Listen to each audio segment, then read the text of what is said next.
Hey guys, and welcome to the second battle report.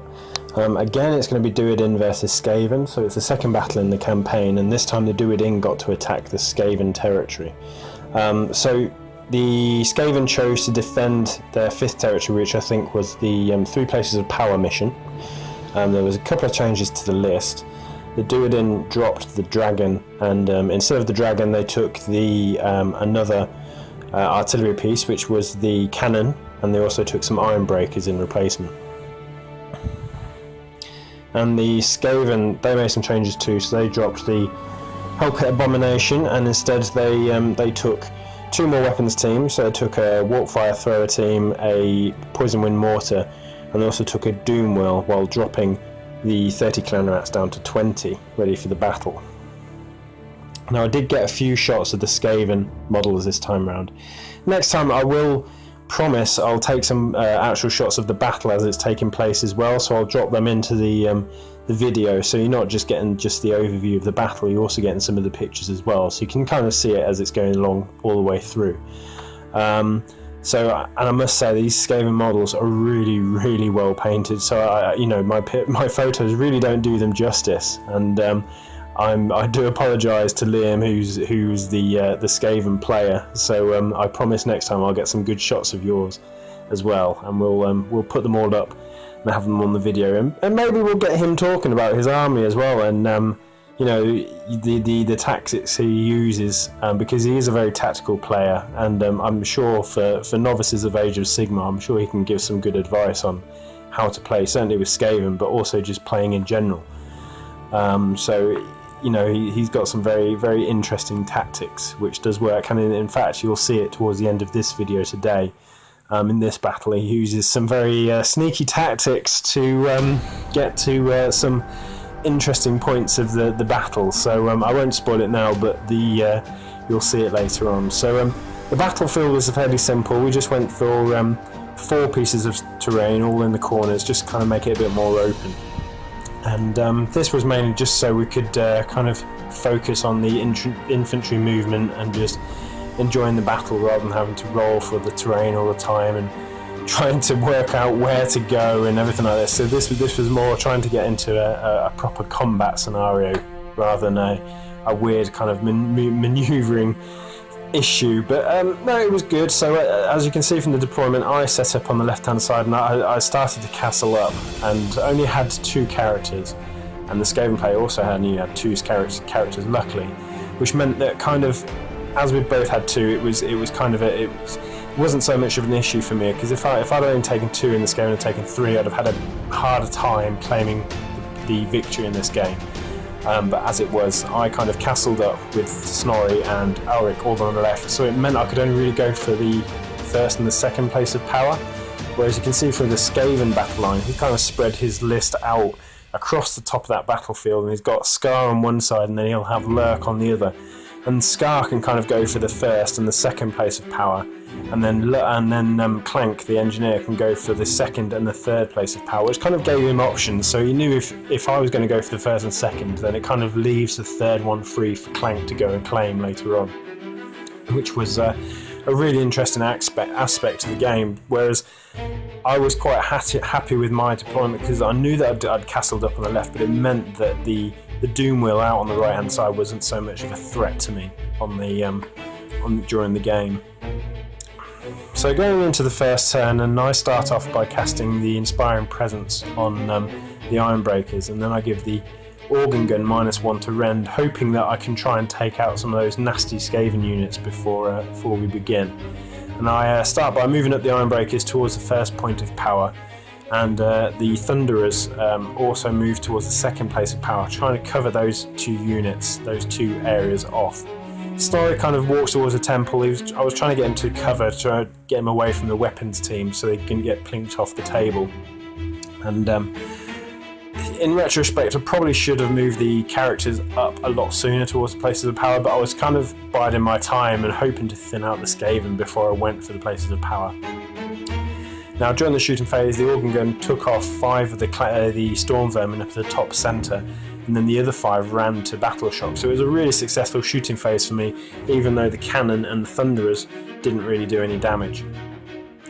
Now, going into the Skaven first turn, he just moved all of his units forward, coming down towards the centre of the field. So the flea bags in the first and the centre, they all move towards the first and the second point of power, and the Doom Wheel moves down towards the third point of power, along with Clank, who's obviously trying to get to that third point of power, which isn't contested by me. And then his Warlord Scar moves to the end of the scenery on that left-hand side, to keep it in cover away from the cannon and organ gun, just to give him a bit of a cover save, just in case. Excuse me. So as you can see, the threatening Skaven units all move towards the first and second, kind of trying to dissuade me from taking them, and also to just cover them, just so Scar and Clank can get to their units, to their points, their places of power.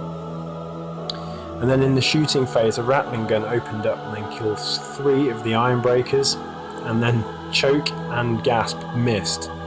And Scorch and Singe and the Mad Ratter, they're all out of range, which was kind of good for me in the first turn, because I wasn't so worried, but it did put me at risk of a double turn. But luckily, I rolled high on the priority roll and I went first this turn.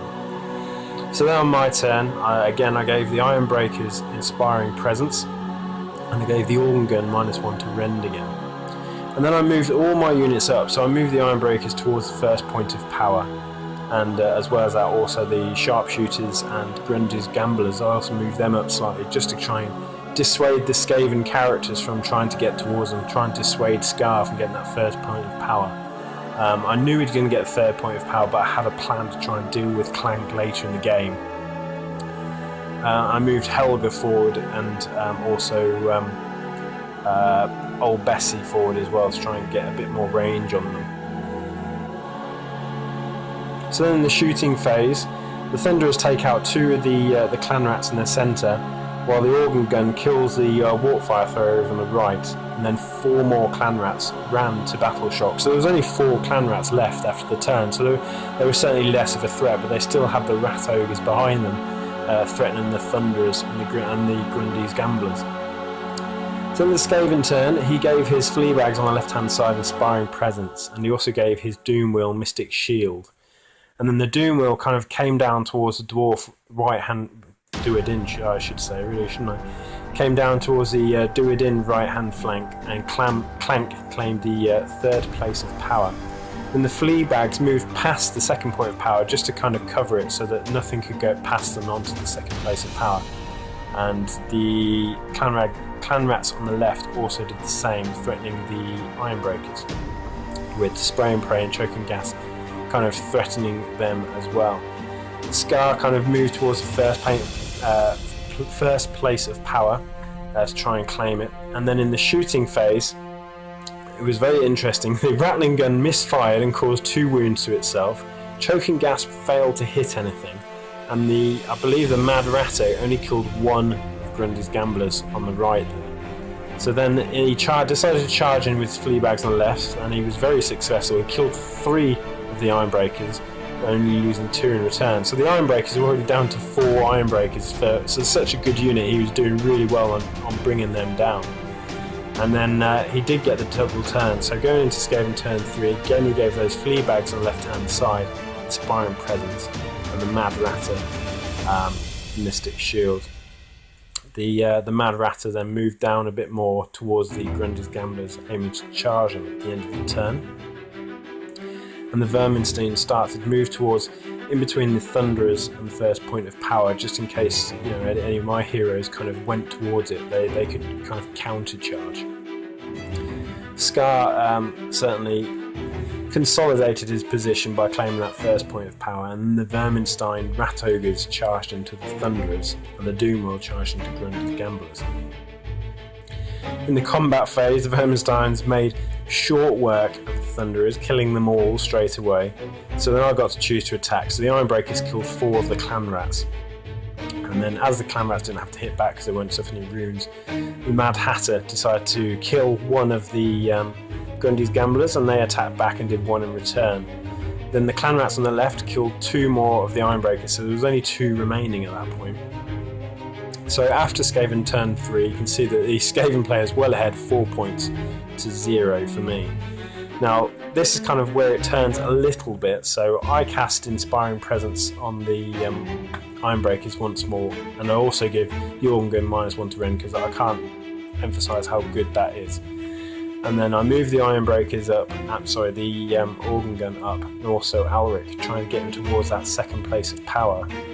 And then I also move Snorri to try and get him into a position so he can charge Scar to try and claim that first place of power. In the shooting phase, the Organ Gun let rip and destroyed Clank over on the third place of power, and the cannon fired and killed the, I think it was the Poison Wind Mortar up near the terrain on the left, so there wasn't really any Skaven shooting left apart from the Mad Ratter. And then Snorri charged in, and the Greenbite Guard charged in with Scar. Snorri caused a couple of wounds on Scar, but I'd kind of mispositioned my Greenbite Guard, so I'd tried to keep a 3-inch gap away from the flea bags when I was moving around, and it doesn't really show this on here, but what happened is I'd moved them within 3 inches of the Verminstein, so they'd charged in, and then they'd destroyed the Greenbite Guard. And then also the clan rats on the left there killed one more of the Ironbreakers, leaving only one, and the Warlord did a couple of wounds back to Snorri, and the Mad Ratter and the Grundy's Gamblers kept hammering it out there on the right hand flank. So then I had the double turn, so I gave myself the Ancestral Grudge against Scar Vermin Venom Claw, and I gave -1 to rend on the Organ Gun. And then in the shooting phase, I kind of moved Rune Lord up towards the second place of power as well to try and get it in the 5th phase. In the shooting phase, the cannon killed the Verminsteins, which was good, and the Organ Gun failed to hit the flea bags, which was a shame because that was a key. Because if it had cleaned them off the second place of power, I think Alric could have gone in there and claimed that place of power on turn 5. So I did get a point because I managed to kill Scar that turn. So Snorri's out there on that first place of power. Now, Liam shows his true skills here with those 4 clan rats in the centre. He spreads them out and he moves them towards the Rune Lord, so it meant that I couldn't get to that second place of power. I would have to charge them, or I'd have to move around them. Now, if I charged them, I could, I might charge in. I certainly wouldn't kill them, but I wouldn't get anywhere within 3 inches of that second place of power. And there wasn't enough movement for me to move around those flea bags to get towards the second place of power. So effectively, with that movement, Liam had won the game. But I wanted to play on because I felt 4-1 wasn't really reflective of the game at this point. So I wanted another turn just to try and get some more points on the board. So in the 5th turn, I'd give an Ancestral Grudge on the clan rats which was surrounding Snorri. And what happened next was kind of interesting. Snorri only killed, I think, one or two of the clan rats. The cannon killed one of the clan rats as well in the shooting phase. Again, the Organ Gun failed to kill those flea bags that are in the centre, and the Rune Lord charged in. So then Snorri killed 3 of the clan rats, but they didn't cause any wounds on Snorri in return. And the Grundy's Gamblers failed to cause any wounds on the Mad Ratter. And also, as well as that, the Rune Lord and the flea bags in the centre and the Mad Ratter all failed to hit and cause any wounds on their respective units as well. So it was a bit of a nonplussed combat phase in that respect. But at the end of turn 5, because I'd kept hold of that first point of power, it meant that it was now 4-3, which was kind of the limit of what the turn was going to be. I couldn't get any more points after this, so I was going to lose, but at least it was going to be a bit more respectable than 4-1.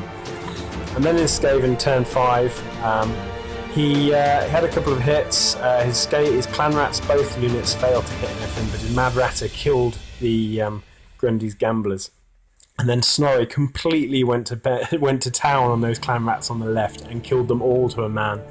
And it was all very interesting. It was good fun. It was a lot of fun. I think Liam enjoyed it as well. But the end of the result meant that the Skaven had won 4-3. And they defended their territory. So it was a good game, and hopefully I'll get Liam on here next time to discuss it. Thanks again, and see ya.